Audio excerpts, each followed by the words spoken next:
बच्चों में होने वाली एक समस्या है सेरेब्रल पाल्सी, जिसका प्रभाव बच्चे के जीवन पर होता है। बहुत से लोग हैं जिन्हें इस स्थिति के विषय में कोई जानकारी ही नहीं है।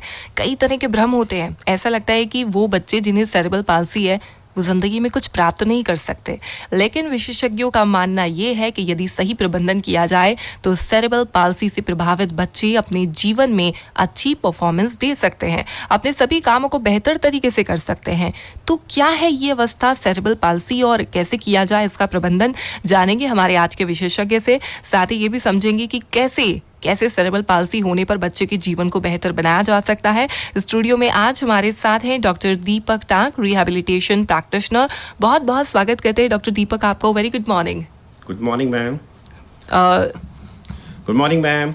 आपको और आकाशवाणी सुनने वाले सभी श्रोताओं को मेरा नमस्कार और हार्दिक अभिनंदन। कि नियति कहती है कि ऐसा कोई सूत्र नहीं जिससे कि सदैव अमर रहा जा सके, लेकिन संस्कार कहता है कि कौन कहता है कि अच्छे कर्म कर तो दुनिया के हर व्यक्ति की सोच में सदैव जिंदा रह सकता है। मैं समय से तेज नहीं चलता, मैं समय से धीरे नहीं चलता, मैं समय के साथ चलता हूं।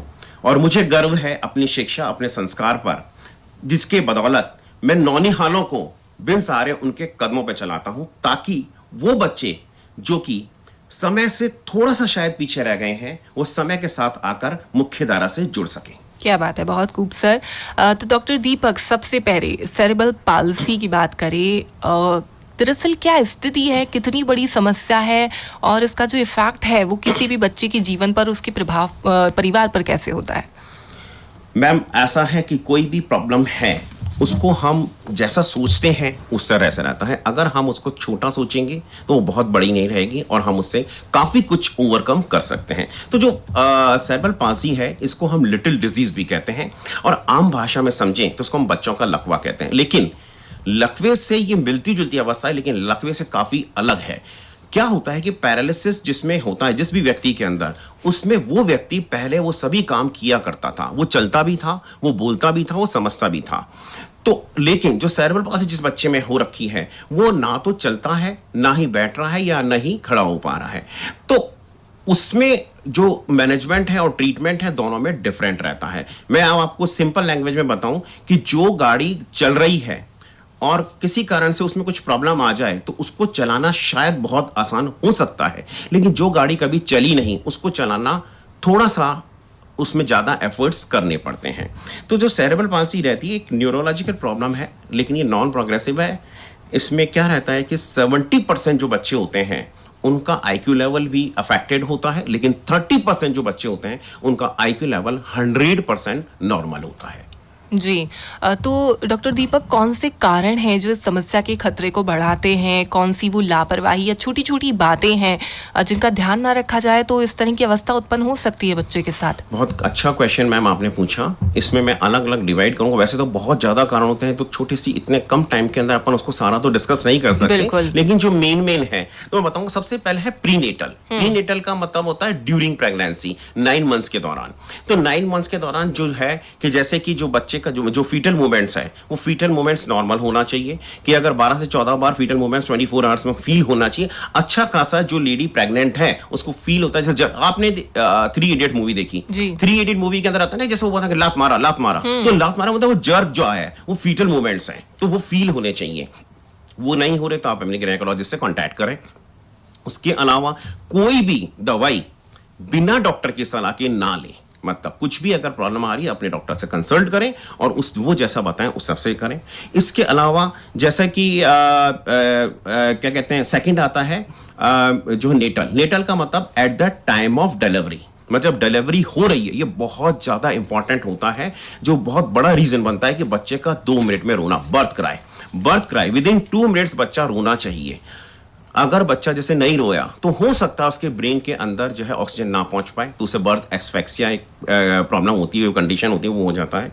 उसके कारण से क्लॉट आ जाता है, तो क्लॉट आने के कारण से हो सकता है बच्चे को सेरेब्रल पाल्सी हो जाए।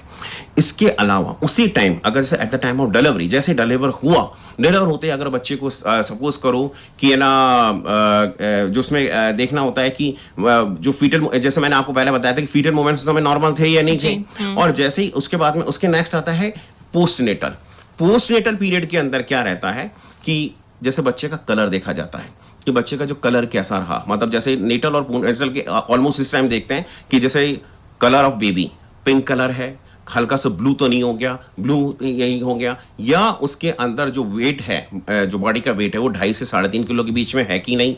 तो ये सर अच्छा, एक होता है सबसे ज्यादा इंपॉर्टेंट अबगार स्कोर, APGAR, ये अबगार स्कोर जरूर देखते हैं, है ना। तो उसमें आउट ऑफ 10 होता है। एक मैं आपको चीज बताना भूल गया कि प्री नेटल पीरियड के अंदर एक होता है टॉर्च इन्फेक्शन। टॉर्च इन्फेक्शन का मतलब होता है TORCH। ये अलग अलग वायरस होते हैं, अगर इनमें से कोई सा भी अगर वायरस अफेक्ट कर जाता है तो बच्चे की ग्रोथ रुक सकती है। तो वो डॉक्टर बता देते हैं, अगर इससे कोई संभावना होती है कि उसमें बच्चे के अंदर ऐसे होने की, तो वो चीज़ें बता देते हैं। पोस्ट नेटल सबसे इंपॉर्टेंट होता है, क्योंकि पोस्ट नेटल में बहुत चीज़ें देखनी होती है कि जैसे मॉनिटर करना होता है कि जैसे बच्चा 5 महीने का हो गया, वो गर्दन संभाल रहा है नहीं संभाल रहा, 10 महीने का हो गया, वो बच्चा बैठ रहा है नहीं बैठ रहा, आई कांटेक्ट कर रहा है कि नहीं, साउंड को लोकेट कर रहा है कि नहीं, ये सारी चीजें देखनी होती है। उसमें कई बार क्या होता है, बच्चे के अंदर जैसे बच्चा डिलीवर होकर बाहर आता है, उसमें कैनेक्टरस यानी जिसको आम भाषा में जॉइंटिस जो हम कहेंगे कि जॉइंटिस जो है कि पीलिया तो नहीं हो गया, कि सेप्टिसीमिया, इन्फेक्शन सेप्टिसीमिया, न्यूमिनेटिस तो नहीं हो गया। तो ये अगर ऐसी चीज, या और एक होता है कन्वर्जेंस, दौरे पड़ना।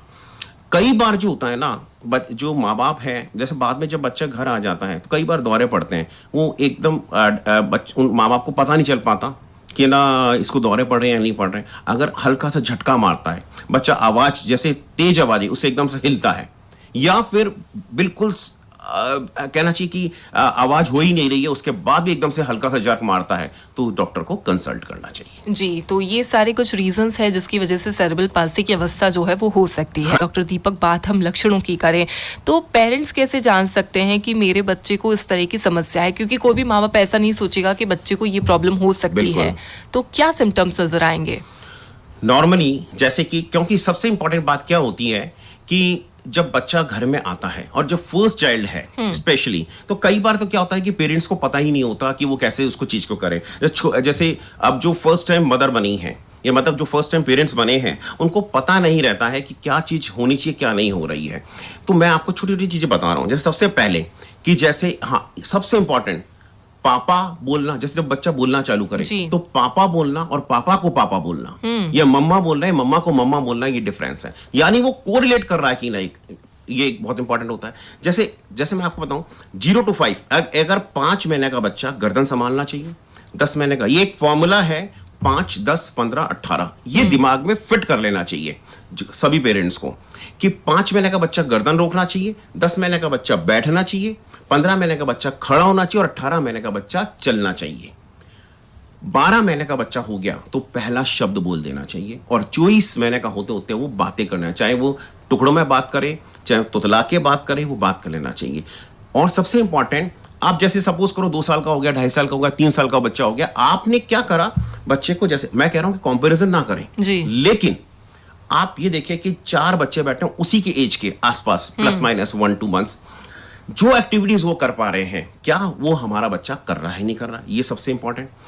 आई कांटेक्ट करता है कि नहीं करता, जब हम उससे बात करते हैं, तो जब बात करते हैं तो वो इस तरह से, जैसे मैंने पूछा ऐसे उससे खेल रहा हूं मैं, तो वो भी ऐसे ऐसे इस तरह का रिस्पॉन्ड कर रहा है कि नहीं कर रहा, आई कांटेक्ट कर रहा है कि नहीं कर रहा, आई बॉल्स को मूव कराया ही नहीं। जैसे मैंने सपोज करो कोई भी खिलौना है उससे मूव कराया, तो उसके अकॉर्डिंग वो आई बॉल को कर रहा है कि नहीं, साउंड को लोकेट कर रहा है कि जैसे अगर लेफ्ट साइड से साउंड आ रही है तो लेफ्ट साइड में अपनी गर्दन घुमाना, राइट में आए तो राइट में। एक होता है प्रॉन पोजीशन, एक होती है सुपाइन पोजीशन। प्रॉन मतलब पेट के बल लिटाना, इसमें गर्दन जल्दी रुकती है, तो वो गर्दन उठा रहा है कि नहीं।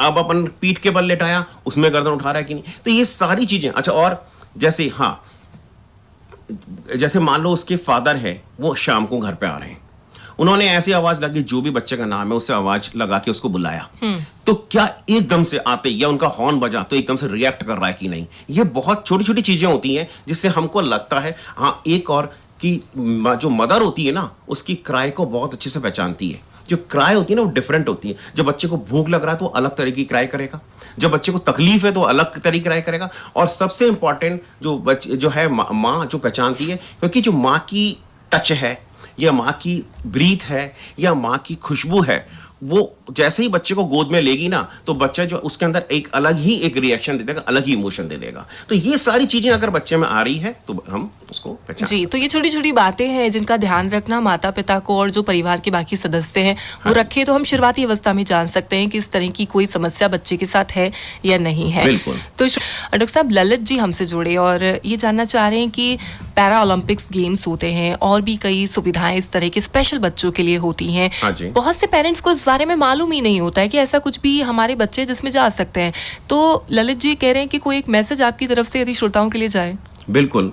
क्या होता है कि ये बिल्कुल सही बात है कि मैक्सिमम लोगों को जो गवर्नमेंट की तरफ से काफ़ी जो सुविधाएं मिल रही हैं उनके बारे में जानकारी नहीं है। तो सबसे पहले मैं आपको बताऊंगा कि कुछ कंसेशन मिलते हैं, जैसे कि रेलवे के अंदर है। तो रेलवे के अंदर जो बच्चा है, जो जिस बच्चे को प्रॉब्लम है वो और उसके साथ में कोई भी एस्कॉर्ट, चाहे मदर हो, फादर या और कोई है, उसको 75% कंसेशन मिलता है। ये जो है सबसे पहले सर्टिफिकेट जो होता है जो हॉस्पिटल से बनवाना पड़ता है, जिसमें मेडिकल बोर्ड बैठते हैं, 3 डॉक्टर के साइन होकर के एक सर्टिफिकेट बनता है। उस सर्टिफिकेट के बेसिस पे फिर उसके बाद में जाकर के डीआरएम ऑफिस से, और इस तरह से रोडवेज भी जो है वो देती 50% कंसेशन। मतलब जहां जहां रोडवेज जा रही है, लेकिन बच्चा साथ में होना चाहिए, इस तरह से ट्रेन के अंदर मिलता है। और जैसा आपने ललित जी ने कहा कि जो स्पेशल ओलंपिक्स, बिल्कुल हमारे काफ़ी जो खिलाड़ी हैं, है ना, वो उसके अंदर पार्टिसिपेट कर रहे हैं। जिस तरह से ओलंपिक होता है उस तरह से आप गवर्नमेंट के पोर्टल पे जाइए और जो बच्चों का जो भी जो ये सारे ऑर्गेनाइज हो रहे हैं उनमें आप पार्टिसिपेट कर सकते हैं। जी, कॉलर हमसे जुड़ रहे हैं, जान लेते हैं क्या इनका सवाल है।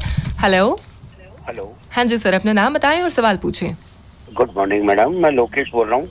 गुड मॉर्निंग लोकेश जी, क्या जानना चाह रहे हैं? हाँ, डॉक्टर साहब ने बहुत अच्छी डिटेल से सारी बातें बताई है, पर फिर भी मेरे एक जहन में एक बात आ रही है। बचपन में जब बच्चा पैदा होता था तो उसके कुछ दिनों बाद ग्राइव वाटर दिया करती थी माँ, तो वो ग्राइव वाटर क्यों दिया करती थी, क्या होता था वो ग्राइव वाटर, ये मैं जानना चाहता हूँ। क्या कहेंगे डॉक्टर दीपक? ऐसा है कि हालांकि जो मेरा फील्ड है उससे कंसर्न्ड नहीं है, लेकिन ग्राइव वाटर देना चाहिए नहीं देना चाहिए, ये मैं ज़्यादा बेटर ये कहूँगा कि चाइल्ड स्पेशलिस्ट से कांटेक्ट करें। इसके बारे में तो मैं बहुत बड़ी टिप्पणी इसमें शायद नहीं कर पाऊंगा। जी। डॉक्टर दीपक, जब कोई परिवार के सदस्य बच्चों को लेकर के आप जैसे विशेषज्ञ के पास पहुंचते हैं, तो क्या सिर्फ क्लिनिकल एग्जामिनेशन करके ही आप ये निर्धारित कर लेते हैं कि ये सेरेब्रल पाल्सी की समस्या है, या इसके लिए कुछ और स्पेशल इन्वेस्टिगेशन भी किए जाते हैं? बिल्कुल, इसमें क्या है, कुछ तो जैसे मैंने आपको बताया कि पहले जो माँ बाप जो है घर पे ही थोड़ा सा डायग्नोस कर सकते हैं। डायग्नोस इन द सेंस, जो मैंने आपको सारे सिम्टम्स बताए थे ना अभी, जी। वो सारे सिम्टम्स कि बच्चा 5 महीने का बच्चा गर्दन संभाल रहा है, नहीं संभाल रहा, लेकिन उसको जब हमारे पास में लाते हैं तो क्लिनिकल एग्जामिनेशन करने के बाद में हमारे को मैक्सिमम 90% हम फाइंड आउट कर लेते हैं कि इसके अंदर कुछ प्रॉब्लम आ रही है या नहीं आ रही है।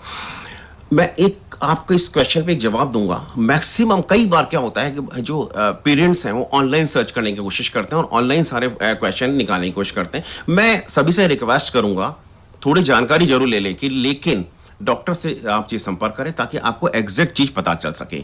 जैसे हम क्या कहते हैं उसको फिजिकली टच करके। अब एक सिंपल सा बताऊं, मैं एक नॉर्मल आपको एग्जांपल दूं तो जैसा फीवर है, तो फीवर हो रहा है, फीवर वायरल में भी हो रहा है, फीवर जो है मलेरिया में भी हो रहा है, तो डॉक्टर ही बताएगा कि फीवर हो क्यों रहा है। इसी तरह से ब्लड प्रेशर है, ऐसा तो नहीं होता ना 2 जनों ने फोन पे किया, अरे मेरे को ब्लड प्रेशर है, तो मैंने अरे तेरे को कौन सी डॉक्टर ने दवाई लिखी, वही सॉल्ट तू ले ले। नहीं होता ऐसा, डॉक्टर से जाना पड़ता है। वो देखिए सबके जो फिजिकल कैरेक्टरिस्टिक्स, साइकोलॉजिकल कैरेक्टरिस्टिक्स अलग अलग हैं। इसीलिए मैं कहूंगा चाइल्ड डेवलपमेंट के अंदर एक बेसिक जो है प्रिंसिपल है कि child is not a miniature adult, child is unique itself. हर बच्चा अलग अलग है, सबके फिजिकल कैरेक्टरिस्टिक्स और साइकोलॉजिकल कैरेक्टरिस्टिक्स अलग अलग होते हैं। इवन ट्विंस में भी 2 ट्विंस एक जैसा नहीं सोचती हैं जो भी हैं।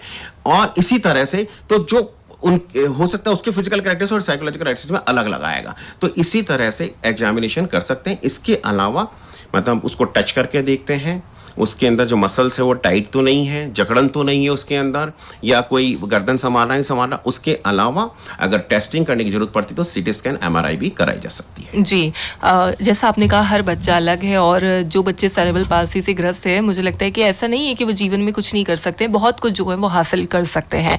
डॉक्टर दीपक, इस समस्या का प्रभाव जो है वो क्या अलग अलग बच्चों में अलग अलग होगा? मतलब जो गंभीरता है, जिनको भी सेरेब्रल पाल्सी है उनको सब में गंभीरता अलग अलग होगी, या कुछ बच्चे जो हैं वो स्टेबल कंडीशन में रहेंगे जो एज इट इज है?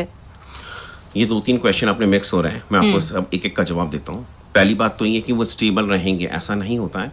हालांकि ये नॉन प्रोग्रेसिव है, ऐसा नहीं कि एक हाथ में हो रख के दूसरे हाथ में आ जाएगा, ऐसा नहीं होता। लेकिन अगर उसको प्रॉपर मैनेजमेंट, प्रॉपर ट्रीटमेंट नहीं दें तो वो हाथ का जो फंक्शनिंग है वो कम हो सकती है। जैसे सपोज करो मेरे पास में थोड़े टाइम पहले एक बच्चा आया था, अब उन्होंने ध्यान नहीं दिया, बच्ची जो है करीबन 10-12 साल की हो गई, अब उसका हाथ हो गया टाइट।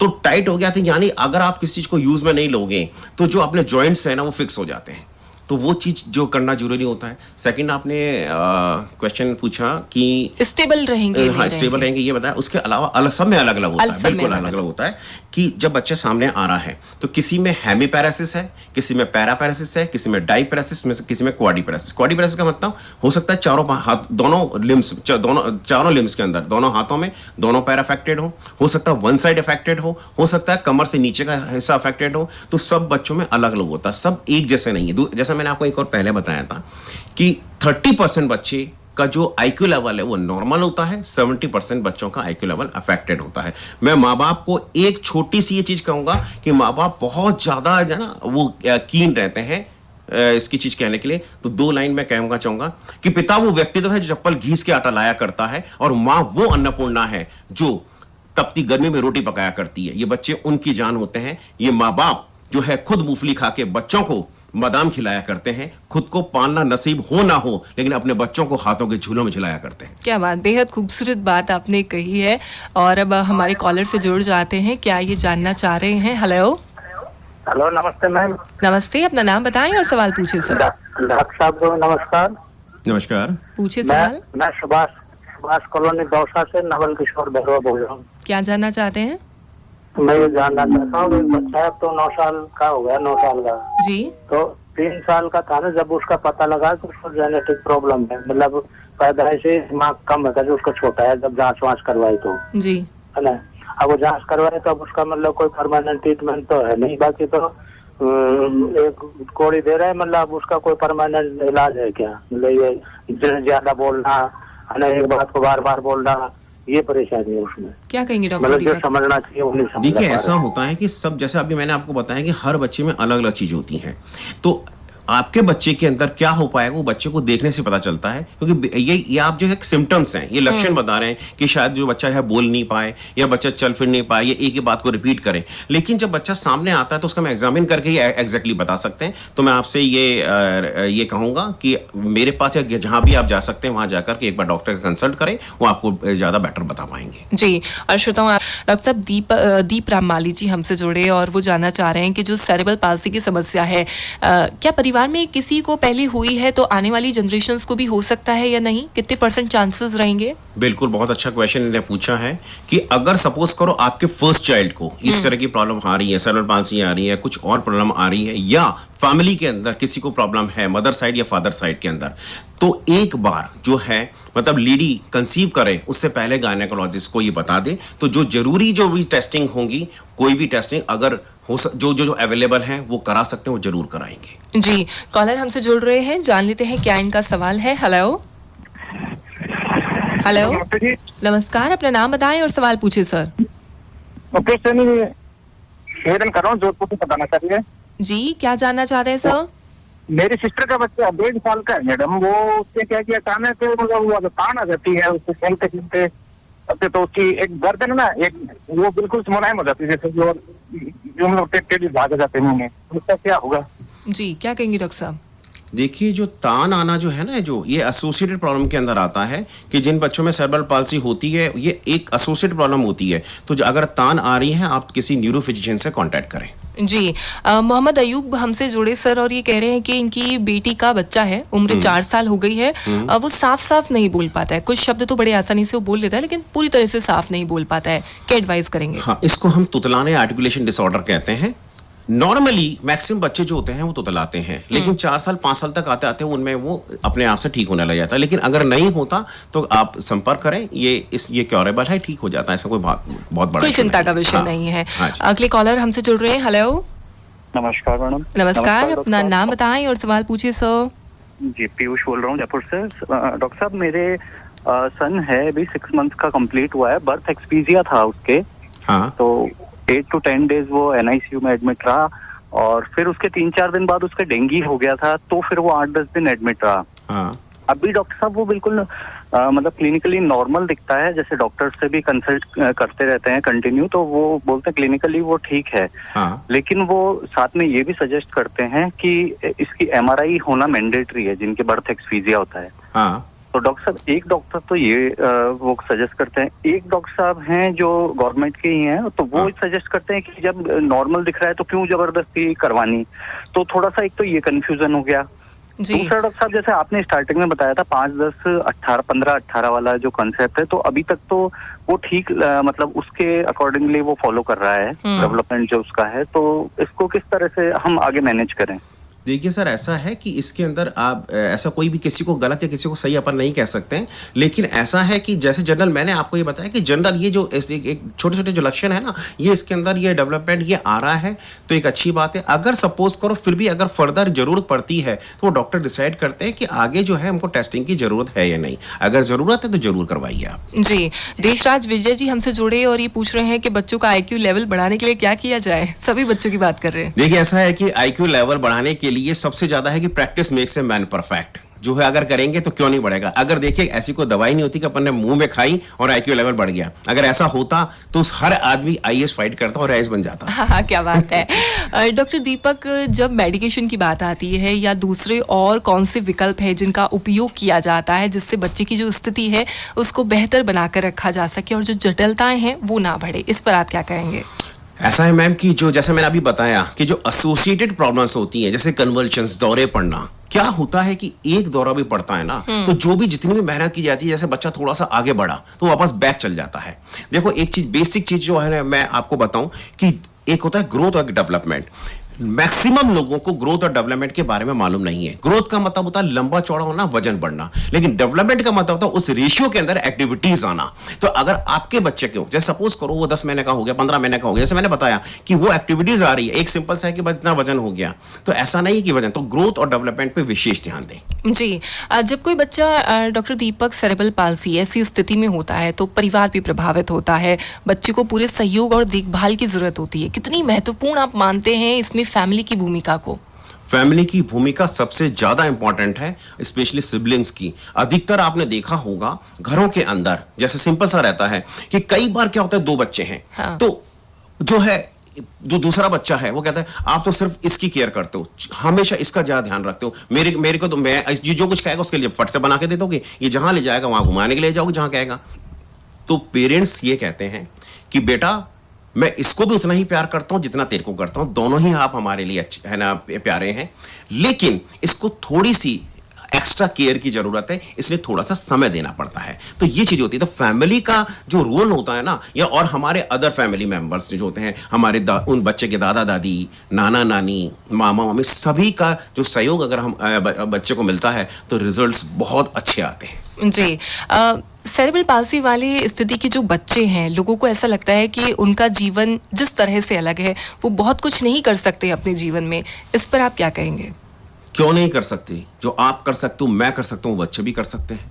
इंपॉर्टेंट देखिए, मैंने आपको एक चीज बताई थी कि 70 और 30 जिनका IQ लेवल 70%, मतलब यानी 70% बच्चों का जिनका IQ लेवल थोड़ा सा कम है, वो शायद थोड़ा सा कम कर सके, बहुत ज्यादा ना कर सके, लेकिन 30% बच्चे बहुत कुछ कर सकते हैं। क्योंकि आप देखिएगा कि जितनी भी गवर्नमेंट की जो पोस्ट निकलती है उसमें राइट में कॉलम आता है सेरेब्रल पाल्सी के 2% रिजर्वेशन, जो मैक्सिमम लोगों को मालूम ही नहीं। जी, ये बहुत अच्छी बात आपने कही है। बहुत से माता पिता को इस बारे में जानकारी नहीं रहती है, लेकिन ये रिजर्वेशन जो है, हाँ, उसमें बस ये है कि मिनिमम क्वालिफिकेशन होनी चाहिए। जैसे सपोज करो IAS देना, RAS देना, या कोई भी सरकारी नौकरी देनी है, तो जैसे में जो भी उसकी रिक्वायर्ड क्वालिफिकेशन है, मतलब जो भी ग्रेजुएशन व्हाटएवर जो भी है, वो चीज उनके अंदर होनी चाहिए। जी, कॉलर हमसे जुड़ रहे हैं, इनका सवाल जान लेते हैं। हेलो। हेलो। हाँ जी, अपना नाम बताएं और सवाल पूछे सर। नमस्कार मैडम। नमस्कार, क्या जानना चाहते हैं? मैं जानना चाहता हूँ, मेरी बच्ची का बच्चा है, दोस्त है मेरा जी। 10 साल का हो गया वो जी। और उसमें ये चलता भी नहीं है, बोलता भी नहीं है, हिलता भी नहीं है, और दिमाग की एक्टिविटी है ना तो जानता सबको। जैसे कोई सामने आ जाता है, उसके पापा आते हैं, मम्मी आती है, तो उनको तुरंत एक्टिविटी करता है, वो जैसे उठने की कोशिश करता है। क्या कहेंगे डॉक्टर दीपक आप इस पर? बिल्कुल, इमोशंस हर बच्चे में होते हैं। हर बच्चा रिजल्ट लाने की कोशिश करता है, इफेक्ट देने की कोशिश करता है। अगर 10 साल का बच्चा हो गया, देखिए ऐसा होता है, एक पीरियड होता है 0 to 6, 6 to 10, 10 to 15, 15+। जितना बड़ा बच्चा होता है उसमें रिजल्ट आने की संभावना कम हो जाती है लेकिन खत्म नहीं होती है। तो मैं आपको ये एडवाइस करूंगा कि जहां भी आप एक बार ला के दिखा सकते हैं, जिसको भी, उनको एक बार दिखाएं। जो भी हो सकेगा वो जरूर डॉक्टर बताएं। जी, और आगे जानेंगे डॉक्टर दीपक से किस तरह की डॉक्टर दीपक, अब सावधानियों की चर्चा हम करें तो कौन सी वो सावधानियां हैं ताकि इस तरह का डिसऑर्डर बच्चों में ना हो? क्या माता पिता को ध्यान देना है? जैसा कि अभी मैंने आपको बताया था कि ड्यूरिंग प्रेगनेंसी अगर किसी भी तरह की, सपोज करो फीटल मूवमेंट्स नहीं आ रहे, तो उनसे डॉक्टर से कांटेक्ट करें। और बाद में बच्चे का जो डेवलपमेंट है उसको मॉनिटर जरूर करें। जैसा बताया गया कि 10 महीने का बच्चा बैठ नहीं पा रहा, 15 महीने का खड़ा नहीं हो पा रहा, ये सारी चीजें मॉनिटर करते रहें। अगर उनमें जरा से भी अगर अपन को लगता है तो अपना टाइम, बच्चे का वैल्यूएबल टाइम को वेस्ट मत करिए, तुरंत किसी एक्सपर्ट से कॉन्टैक्ट करें। जी, डॉक्टर दीपक टाक, आज रेडियो पिंक सिटी 100.3 FM के माध्यम से जो भी पेरेंट्स आपको सुन रहे हैं या जो भविष्य में माता पिता बनने जा रहे हैं, क्या मैसेज आप उन्हें देना चाहेंगे?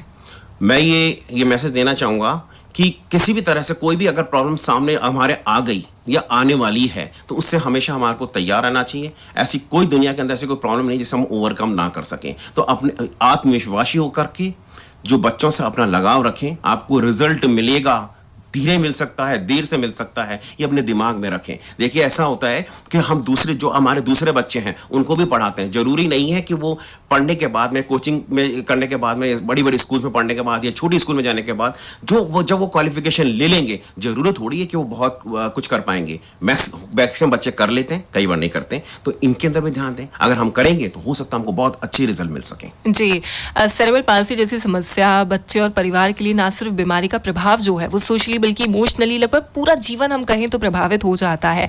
ऐसे में सोसाइटी का जो नजरिया है ऐसे बच्चों को लेकर के, क्या कुछ बदलाव आप देख रहे हैं? देखिए वैसे तो बहुत कुछ चेंज हो चुका है।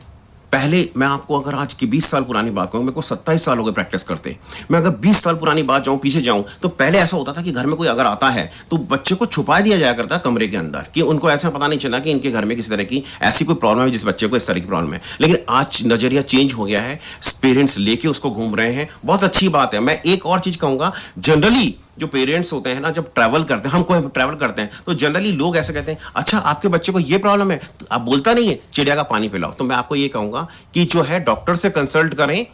चिड़िया का पानी पीने से मुझे नहीं मालूम बच्चा बोल पाएगा नहीं बोल पाएगा, लेकिन इन्फेक्शन होने की संभावना शायद हो सकती है उसके अंदर। जी, और बहुत ज़रूरत है कि हमें अपना नज़रिया बदलने की ऐसे बच्चों के प्रति। डॉक्टर दीपक टांक, आज आपके माध्यम से इतनी जानकारी सेरेब्रल पाल्सी के ऊपर, जिसके बारे में बहुत कम लोगों को नॉलेज है, आज आपके माध्यम से हम इतनी जानकारी सभी तक पहुंचा पाए। कार्यक्रम के अंत में क्या एक मैसेज रहेगा आपका? मैं ये मैसेज दूंगा कि जुड़े रहिए, मिलते रहिए, है ना। मिलते रहने से, क्योंकि शब्दों को सुंदर बना के होठों पे सजाया करें और लहजे पे अपने मर्यादा का आवरण लगाया करें। रिश्ते हैं हमारे बुलबुले की तरह, जो जुड़े रहे तो दूर तक चले जाएं और पड़े दरार तो पल में बिखर जाएं। बहुत खूब, बहुत खूब, बहुत बहुत शुक्रिया आप रेडियो पिंक सिटी स्टूडियो में आप आए। Thank you so much doctor Deepak Tang. और कार्यक्रम सुन रहे थे आप हेल्थ इज वेल्थ और उसकी प्रस्तुतकर्ता रेशमा खान।